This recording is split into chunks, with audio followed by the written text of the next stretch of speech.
那主题是 PICS 之后对药品管理的影响。我们邀请到第17届，目前在卫生福利部食品药物管理署担任主任秘书的罗吉芳学长来为我们演讲。那现在就让我们以热烈的掌声欢迎罗吉芳学长。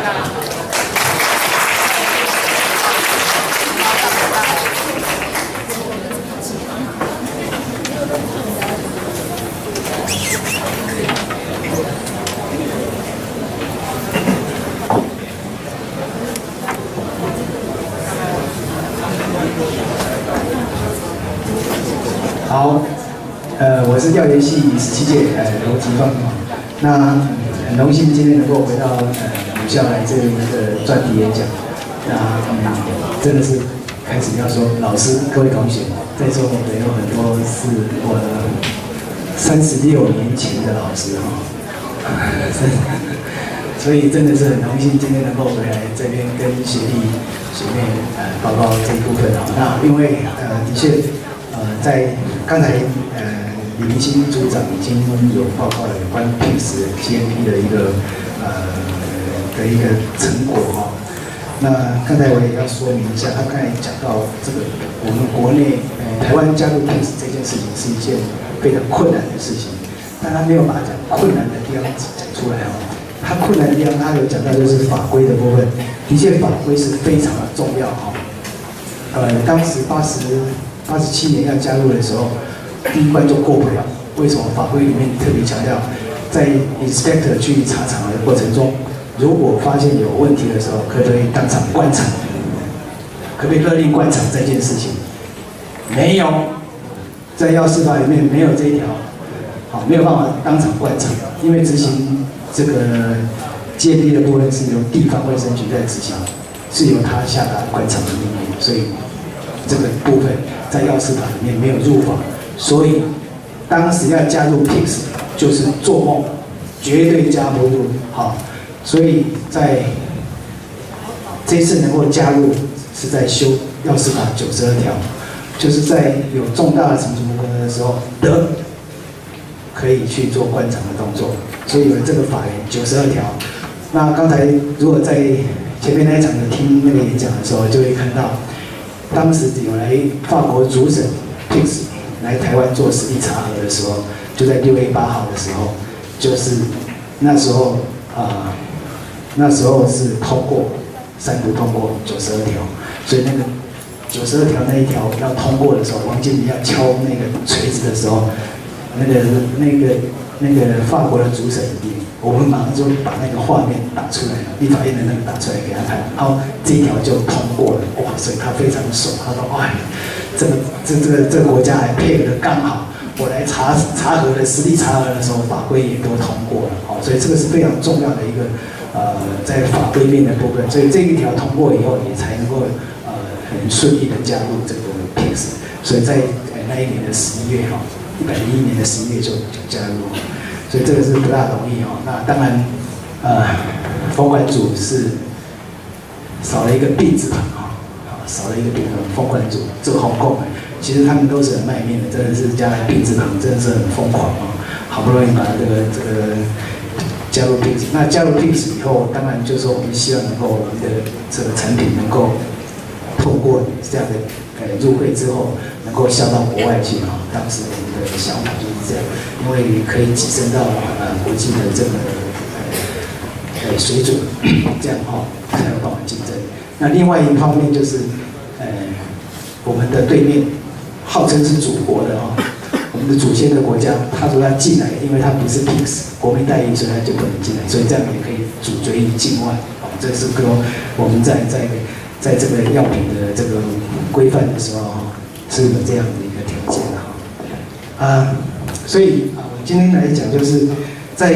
加入 PICS 以后，到底对我们的药证的管理到底有什么影响当然前面他也讲到，主要还是在讲 GDP 的部分因为它这个 PICS 之后有 GDP， 所以这个 GDP 的未来的推动的确是会影响所以这个会影响到缺药的问题，因为实施 PICS GMP 以后，那现在的药厂也未来还要再针对原料药的问题，所以都要有这个 GMP 的药厂、出具的原料才能够使用。好，然后所以这个部分就影响到这个原料药的，就是源头的部分，所以这个部分就会影响到去料的问题。所以今天来跟各位报告我们的整个药证的一个管理哈。那当然在对 FDA 来讲，我们就是会有几个单位哈。从我们的管理大概会从源头，然后上售的流通，然后风险评估来沟通，最主要末端还是在消费者哦，所以我们大概会有这样的一个管理体系。那这4个管理体系里面最源头还是在风管组在负责。那我们的产品就围绕在食品、药物就包括药品跟医疗器材。那再就是管制药品。那当然这边就会有检验单位在里面负责这些产品的这些检验。另外一个就是流通管理的部分就会跑到区管中心。那这边区管中心就是负责这些流通的管理。所以整个 FDA 的组织架构大概是这样一个署长，2个副署长，我就是主秘那副署长也分一个药品一个食品那颜色相当的话就应该是相当的关系所以蓝色的话就是药品、医疗器材、管制药品但是好像风管组也是在这个副署长在管理那我们有3个区管中心，就是基隆、桃园，这算北部，还有一个花莲花莲那边是一个办公室而已。中部就是在台中港，南部就在这个小港跟这个空港的部分所以在港区的部分，我们大概有3个区管中心。那这里面主要是针对食品进口的部分。那目前药品的部分就是应该说药物的部分就保险套，那药品的部分就中药材会在边境会做抽样管理。另外有一个是制药工厂，制药工厂就是以前的麻醉药品管理处的这个三峡的这个制药工厂。那我现在也是这个制药工厂的负责人，所以等于是这个毒品工厂的老板。所以如果要有问题的话，我就是被抓出去关，就是我负责。所以除了当主任秘书之外，还负责这个制药工厂是这样。那主任秘书的工作最主要是做沟通协调，但是如果要上立法院的时候，署长不在，副署长不在，那就我要去了。所以下礼拜一我也要去立法院，所以对于这些业务的部分你要清楚，不然的话挂在那边也很惨所以主任秘书其实跟那个谁，跟李明星的薪水是一样，我们俩都11职的。可是因为主任秘书也没有什么特别加级比较高，但是都职能都一样，跟这几个组长都一样，都11职的。但是责任上面就是我要出来做沟通协调，是这样。所以他们这里面常常会有一些文分的文分进来的，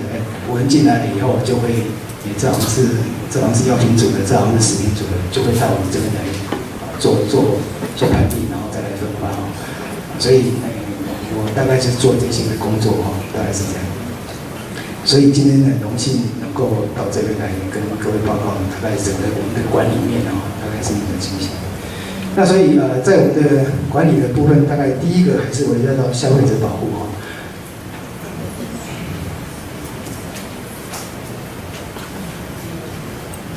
再跟各位报告，全国里面有风险管理的，就是这个组织的，就是 FDA， 其他没有，比较特别做风险管理。那当时在整并的时候就想到，怎么样来凸显？因为的确食品药品的确有很多风险的情形，所以就成立这样一个风险管理。当时的理念是这样。那这个风险管理的时候，那到底什么样的工作会在里面？都还是回到源头去做风险管理。那最源头的部分就在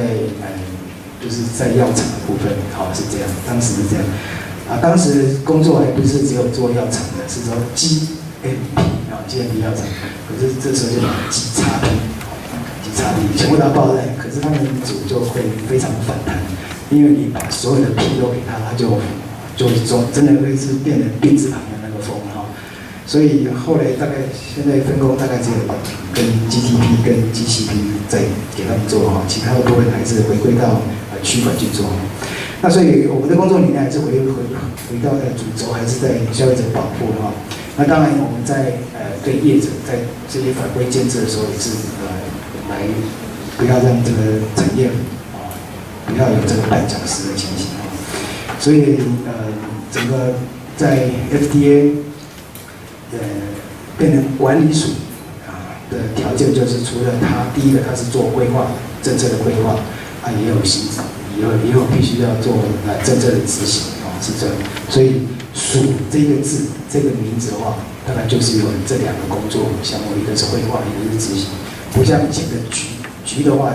大概就是全部都是执行没有做过政策规划是这样。所以在做政策规划的话，就会牵涉到很多法规里面的问题好，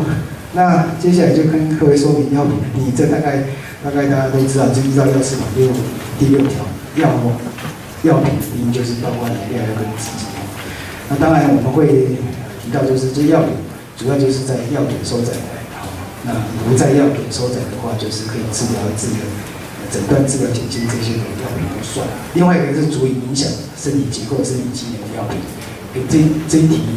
这一个项目常常会拿来用在哪里？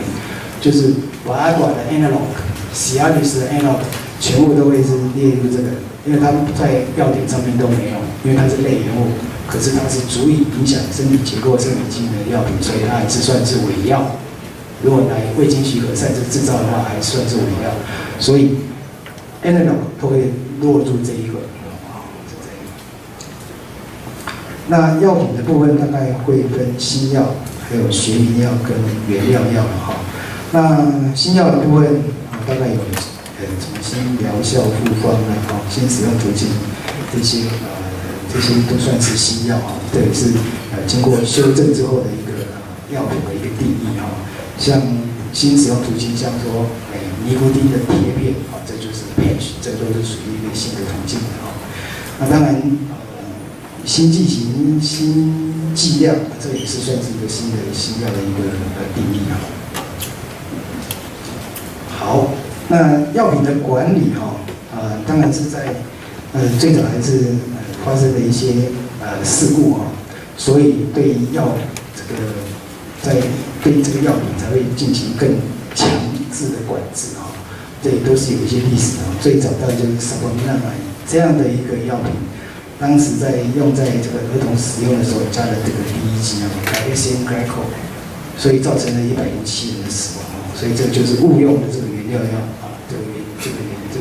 库欣剂这些造成的所以当时美国 FDA 就通过了这个联邦的这个食品药物化妆品的法案所以开始对这个药品进行审查所以也因为这样的原因，有了这些误用的这种情形所以药品的管理就开始走上比较正轨。那接下来就是碰到这个闪兜买的问题这当时会有光学活性左型右型的问题。当时 racemic compound 进来之后，大概也没有去针对它的左右型这些异构的问题去做它的安全性的评估，所以呢就有发生了这个其他的问题，海豹音所以这个差不多是我们这个时候年纪就有这样的人出现大概现在都已经将近60多岁了所以也因为这样的情形所以开始因为美国当时在对于这个闪兜买的部分他当时 FDA 就有一个这个博士，他就要求它的安全性的评估。也因为这样，所以在美国就免除了这个海豹音的这个事件发生所以当时的情形来看，美国 FDA 所核准的药跟欧盟来比起来的话，算是老药。但是自从可印的上来之后，他就开始用 user feed， 所以他就会大量的让一些新药上市。那上市的后果就是在 post-market surveillance 就会看到有很多 side effect 就会慢慢的出来，这就是有好有坏的问题所以从早期的美国 FDA 所核准的这些药品来看，跟欧盟来比较起来，的确还都是老药比较多哦，跟欧盟来比哦。那所以因为这样哦，在美国这边他就要求的这些所有的新药的核准哦，它都必须要有这些安全性的评估然后临床实验的报告。那也不然的话，早期大概60天送到 FDA，60天如果没有接到 FDA 反对，它就上市了。早期是这样。那经过这件事情之后，他就开始要求了哈，这法案通过之后，他就要求这些临床实验，包括它的来证明它的安全性跟有效性，这个是非常重要的。那开始审查的时间慢慢就拖长，要求就更多。那当然对消费者来讲就更加有保障啊，就说对这个药品啊，就会更要求更严格啊。那所以那上市之后，他就必须要看你的不良反应通报，对，所以这个是目前在新药的核准都是要这样走哦。那我们也是照这样的条件在做啊。所以在 FDA 在1963年以后就开始实施 GMP 啊，这是也是第一个国家实施 GMP 啊。那之后也发生了这些药害的事情啊，所以就从这个还是这个第一剂的问题啊，白黑星概括的问题，所以在巴拿马呢，在海地啊，都有这样的报告发现，那就是说，药厂所提供的 COA， 好，如果药厂没有再去做确认的话，就会发生这个问题。所以的确，目前对于这个原料药的管理的确是有很大的问题。那当然，目前也在加紧管理，所以未来也是会越上轨道。那从上个月的应该这个月吧，这个月碳酸镁、碳酸钙的事件，再加上 zinc oxide 这些事件发生之后，你都会发觉到这些原料药的管理是非常的重要。那这部分FDA 也经由目前的情形来做更明确的管理让药厂比较能够有一个依据来做管理。那所以整个以一个药品的生命周期的管理，这个是我们目前在整个药证的管理开始，从产品的开发到临床前实验 ，clinical trial 到 clinical trial， 然后到 approval， 然后完毕以后上市，上市以后这边都是属于上市前的审查那所以基本上我们都会去看它的 GLP、GDP， 还有 GCP， 就这样。那整个制造厂的品管我们都会去查它的品质是这样。所以我要跟各位学弟讲，就是说，在整个药品的生命周期里面，的确是对药理系来讲，它是一个 broad spectrum 的一个工作，所以是一个多元化，在每一个 stage 或是每一个这一个阶段都是很专业的所以在这边每一段里面都有药理系的学生在里面参与那累积相当的时间、相当的能量，都会发光发亮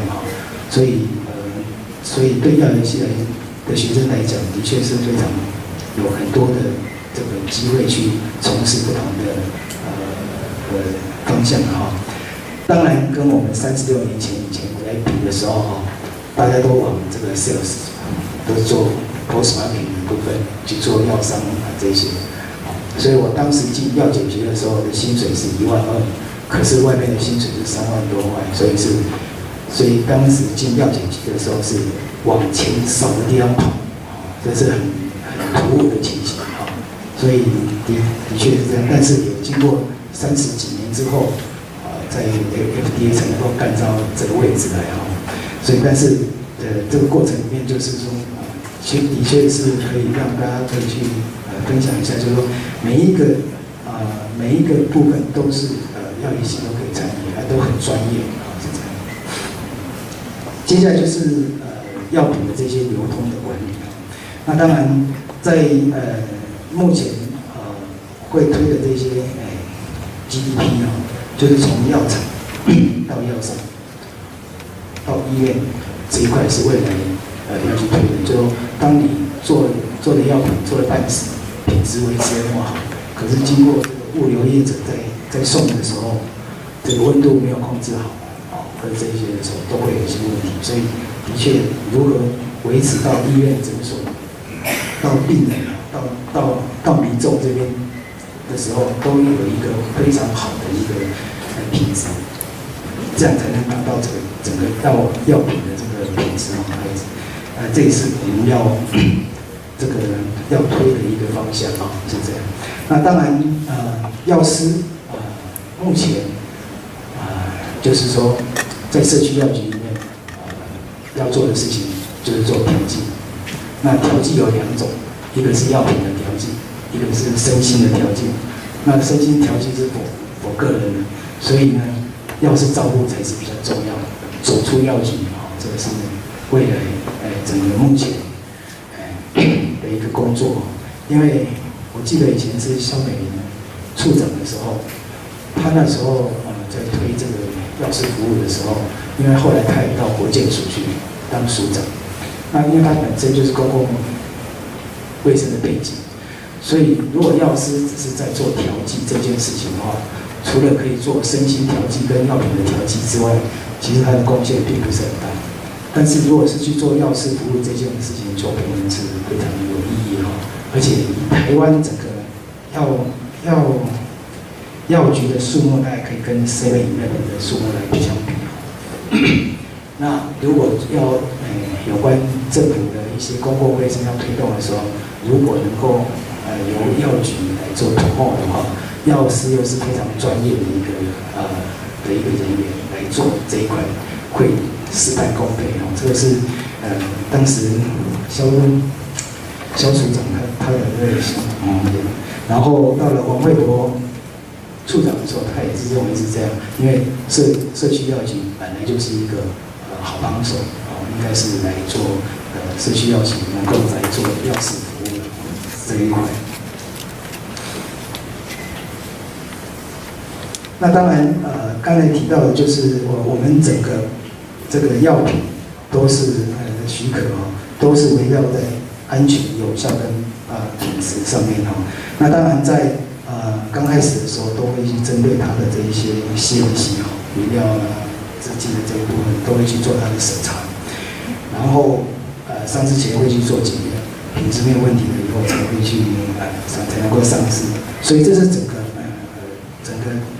个这个药品的这个安全、品质、疗效的一个确保，就是有这样的一个做法关才能够维持这个药品的品质。那上市后大概就会去做这些ADR 的部分那当然安全的部分我们会主动的去看国外的这些警讯到底有没有这些国外的这些不良的通报。那国内的部分我们也透过医院这部分去了解有没有这些不良反应那对于这些品质也是一样，我们也分主动跟被动那主动部分我们会从国外的警讯，另外一个就是我们会做 post-market screening 直接去做监测，另外一个就是直接到药厂去做稽查那被动的部分就是有一些不良品或是疗效不等的通报，那进到署里面来的时候，我们就会做一些 action plan 是这样。那经过这样的一个监控之后，我们会去做一些风控的主要就是如果说有一些不良通报的话，我们就去做一些处方的修正，像比如说卡巴巴这些病它会有 Steven Johnson 这些问题那我们就会去做那个警语的部分是这样。那另外一个是台湾是比较特别的，就是说还有一个药害救济，这是全世界第二个国家有药害救济的国家就是说在非预期的这些许可的条件之下而产生的这些药害是有可以给付的这个是台湾在继德国之后第二个国家是有这个药害救济，所以这个是算是比较先进的一个条件。我记得是吴永虎当处长的时候推的这个药害救济好，那就是整个在风控的部分，整个风控的部分大概就是在从从药品，应该说从制造药厂端跟药产品部分去做这个风控那就是会针对制造厂的部分，就是说如果是厂商违反 GAP 的部分，当然我们就会提高它的稽查的频率列入稽核的重点是这样。那产品也一样常常有一些不合格的产品或不良品的部分，我们就会提高它的这个管控的条件所以这个是管理的一个机制那至于说上市后的部分，我们会去掌握这些药品的这些生命周期它的这些管理。另外，譬如说有一些问题必须要回收的时候，我们会去跟地方卫生局去了解他们的回收的情形是这样。那另外一个就是在源头的部分，就是原料药的部分那这个部分目前在105年起，1月1号开始，原料药的话就要全面符合 GAP。这个事情就是在以往国产跟输入的时候，国产的部分原料，我们台湾的这个原料是采许可证制度。如果没有许可证的话，就要报备，就是要跟 FDA 来做自有原料的报备。如果没有的话，就是违反规定。目前是这样，所以目前所看到的这个处罚，大概就是这样的情形。碳酸品、碳酸钙就是这样的情形。第一个，你有没有 license？ 第一件事情，有没有使用 license？ 没有。第二件事情，你有没有来报备？没有。好，那就是跳到第三个。那你有没有什么证明说在国外你可以来使用？证明说它是经过国外的药证单位 approval 的一个原料？我现在讲的是主成分讲的主成分。如果没有的话，那就下架回收。如果有的话，那就是违反16条，不用下架回收，还可以使用。那就不用下架回收，但是违反规定，因为它是经过国外的药证单位的 approval 的。那这个是原料药的部分。那所以这时候早期是认为说，我们的原料药很多都来自大陆、印度，那这些他们的品质是参差不齐，所以要求在102年、103年的时候，都要让他附检验证明文件检部证明文件。所以也因为这样的条件那输入药品也要求102国民待遇就是输出国产跟输入的这个条件要一致那至于输入的部分也是一样就是后来都是要求他们要提供这样的部分。那如果所以当时就已经开始要求 DMF Drug Master File 要求他们提供这样的一个资料来做这个原料药的这个管理那这个 Drug Master File 主要的还是在看它的这个制造的制程还有这些不纯物，还有原料的规格，还有容器的这个封盖的系统，还有它的安定性，这是在做 DMF 的时候所要求的一些在审查的时候必须要附的这些资料来确保它的原料的这个可靠性所以这是原料目前在下一个阶段，明年1月1号开始就要这样操作了所以这个是一件新的一个法规那赋形剂的标示的部分这也是一个很大的问题。这个赋形剂的部分是因为这个食品的部分在这个全处都是全处方的标示，他们都已经要求要做全处方的标示。那药品的部分以往都只有标示主成分，所以也因为这样，所以我们在2年前就开始对于高风险的这些药品都必须要有这个赋形剂的这个标示那未来这是旧的从今年5月7号开始，已经开始在规划这些赋形剂的标示的问题那这些对于新案的审查的时候都必须要附那未来在长者大概在106年开始就会全部实施这个药品的风险性的标识啊，这个是在让民众有知的权利啊，包括在 FDA 里面对食品的管理的强度跟药品的管理强度是不一样啊，然后在资讯的接受上面的确是有这个落差的。好，接下来就是讲这个 GDP 了哈。那其实，在药事法里面，7条的法源就已经有储存运销的部分符合这个 GDP 所以在药物的这个制造准则里面也有提到，这是法源的问题。那也经过法源有这样的法源，所以未来这些药厂所出制的这些产品，它都要有这些符合 GDP 的条件之下，第一个它的这个产品原料，它的这个产品它都有记录可循那这样的目的的话，另外一个就是说温度的管控也都会有记录，所以这样会维持这些药品的品质这个是整个立法的一个要求那当然在 PICS 是在去年的6月30就已经在推这个 GDP 那我昨天已经盖了公管组的这个草案出去了所以这个草案就已经准备要公告了那是应该是预告了应该是预告，草案是预告所以在预告之后，未来就是要走这个 GDP 的问题所以这个部分如果能够推 GDP 的话，未来因为应该是这样讲，像食品食安的问题的确造成很大困扰，所以现在食品也在推食品名，那食品也在推这个食品业者的追溯追踪，包括食品添加物，所以他们就要去做登录的系统。那 GDP 的部分如果能够推的话，这相对的就会有这个登录的系统会在上面因为它都有记录。那有记录有什么好处呢？第一个，如果要回收的时候，紧急回收的时候，就知道说，它卖到哪里去，这就有系统就可以追，这确实蛮好的。另外，也可以防止伪药进来，就是说，因为你都有记录，你到底出了多少货，然后销到哪里去。那它那边会有这个更新，所以从这边就可以让柯南比较容易下手去抓这一些伪药的问题，所以这也有这个好处。所以 GDP 在做管理面的时候，就会推这样的一个制度，这是未来一个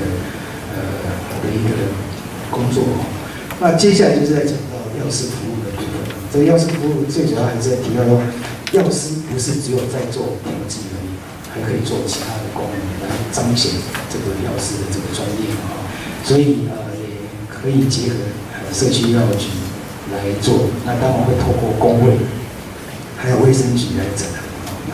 那当然现在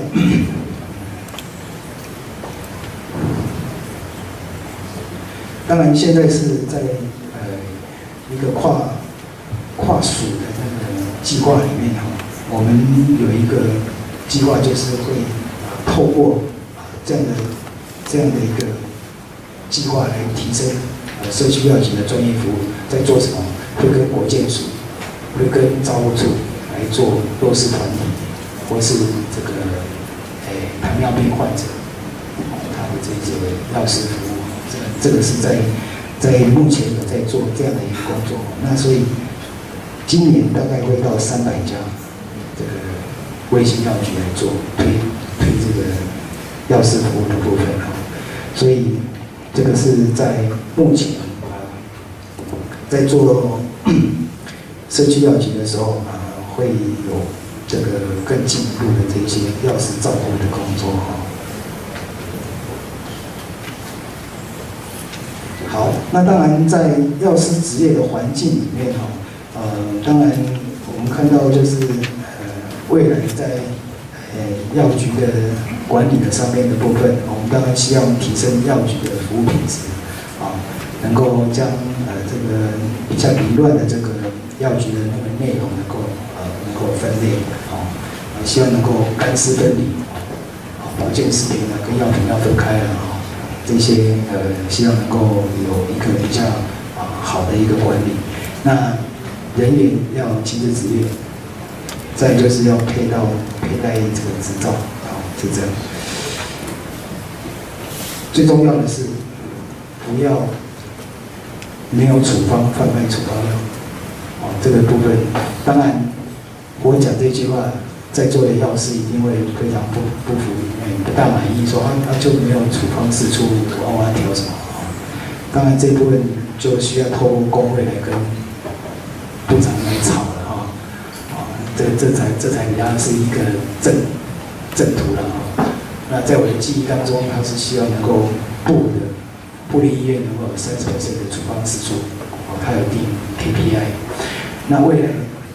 是不是能够把这个 KPI 再拉高？那当然处方就释出，是这样。那在处方还没释出之前，还有没有什么其他工作可以做？包括没有处方跟做处方，这一定是违反药师法，那这都逃不掉哦。所以这都要非常注意。另外一个就是有没有亲自执业，这个部分当然就要由这个药品组来要求地方卫生局在考核的时候。不是白天去查，应该是晚上去查，晚上给他加班位再去查，那这样就会比较清楚到底有没有亲自执业，不然的话没事就是拿什么尿遁啦，刚好什么不在啦，的理由都非常的正当，那这都不是很好，所以这个部分当然就在管理单位看看哪个主任来加强这一块那但是我是觉得现在的要是亲自执业的情形。都蛮普遍的，所以慢慢建立专业的形象，是这样，所以到时候就会回归自然了，很正常。那当然能够让处方释出，这才是主要的一个目标所以这个我们还要有相当的这个还要相当的努力来做。另外一个就是调剂作业的这个安全，那当然有一些是因为做这个。抗癌药的调剂的部分，的确要对这些调剂人员药师的这个能够去做规范那当然，这个我们会把这种医院评鉴里面，针对这些抗癌药的调剂的时候，要有比较好的环境好，在比较新的部分，就是在网络贩卖药品的部分这个也是行政院这个政府的要求能够把这个网络药局能够开放那这样的话可以让大家能够在网络上面可以购买这些这个一类成药那所以目前大概规划大概有455项，中药大概有329项这个可以在网络上开放。那当然在药局的这个管理上面，我们当然会希望。能够把这些药指示用药，就是处方药指示用药这一部分能够就是说药师不在的时候，能够很明显的能够指示出来所以在贩卖的时候也是把这些药品能够有区别非药品跟药品能够有明显的这个区别最后我来说明一下有关这个国际合作的部分因为的确我们都是做法规的部分，刚才也提到 PICS 的部分。如果说 PICS 加入之后，那对国内的药业有什么帮忙我们希望能够透过双边，能够用结合跟他们来谈判，能够互认，能够签订 MOU 的方式，以后就不用国内的厂商去申请他们的药证的时候就可以更快速。这个是说我们希望透过双边的合作来做这一部分。那未来也希望能够办一些国际的这一些会议那包括2025年 FIP 在台湾举办那目前正在申请当中所以这边是让大家了解说，的确我们是一个政策规划的一个单位，相对的跟这些法规面都非常重要，能够跟各个国家来这个了解他们的法规，然后来将他们的法规协和化，然后参与国际的会议。那像封管组他在 PICS 里面就有很多的 subcommittee 去做主导。那这有什么好处呢？就是他们在定法规的时候，他们都参与在里面。所以这样的话可以了解国际的法规，那也可以把我们的一些规定也能够放进融入这样的话可以跟国际的一起来搭配所以这个这个在药事在国际合作部分的确是相当重要哈，所以能够参与这样的一些国际的会议，的确是非常重要。那这里面当然就会有一些对药学系的学生来讲，就会来参加 APEC 或是 FIP 这样的一个学生会来参与，从大学的时候就能够借由参与国际会议里面来了解整个国际药证的管理哈，所以这个部分对药理系的学生也是蛮重要的哦。好，所以整个这个今天我跟各位报告的主要的内容还是说，在病死之后哦，对整个药证的这个冲击影响的话，还是在未来要推动 GDP 以及这些原料药的 DNA。可能会造成国内的一些缺药的问题。那当然，缺药的部分，台湾的定义是说，假设有药证的话，就不算缺药。但是对医师来讲哦，我要用 A 药，你给我 B 药，那就算缺药。但是这样的话，对我们来，对药证来管理来讲，那就会很累啊。所以基本上只要是有药证的部分，大概是说不大均匀的话，我可以出面来调整。那我们就找台湾药学会或者临床药学会来做处理，那就来调药，这样就不会有缺药。另外一个说，真的是缺药的时候，我们只要有药证的话，我们可以马上请他来制造。如果没有的话，我们再用专案进口来补这个缺药的这个缺口。所以基本上，当然明年开始要实施这个 DMF 和这个原料药的部分，我们大概就会开始去做规划，说会不会有缺药的发生。这部分我们会请临床药协会来做处理。以上，今天就跟各位报告到这里，谢谢。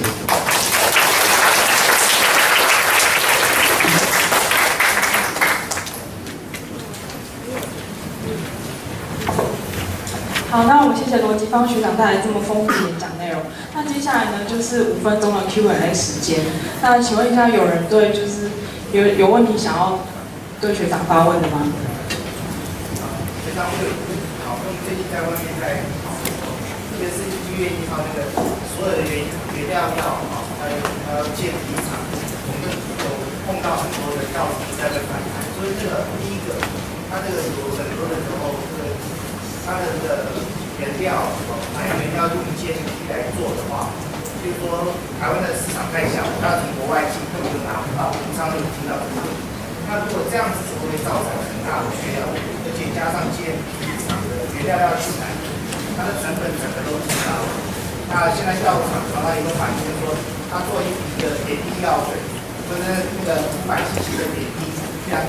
抗黄原才便宜。那所以他们就是在说，政府好像没有听到这些药厂的说法，那不知道学长能帮忙回应一下。我这题算是蛮难的哦。第一个哦，一个是价钱啊，价钱就非本管业务，那个是健保署的，所以这个要找健保来协商啊。至于说那个，就是说要实施 GMP 以后，那他就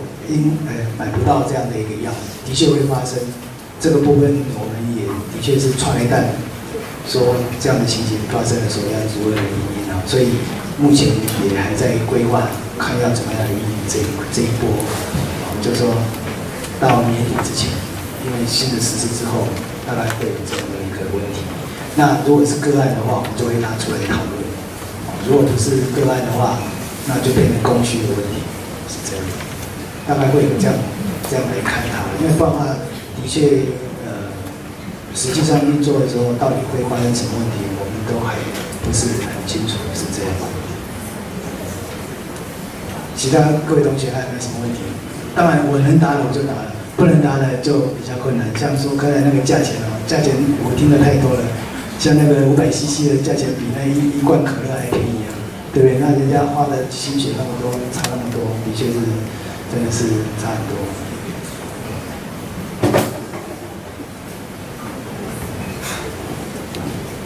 其他有没有？如果没有问题，我们要下课了。好，谢谢。那访问时间结束。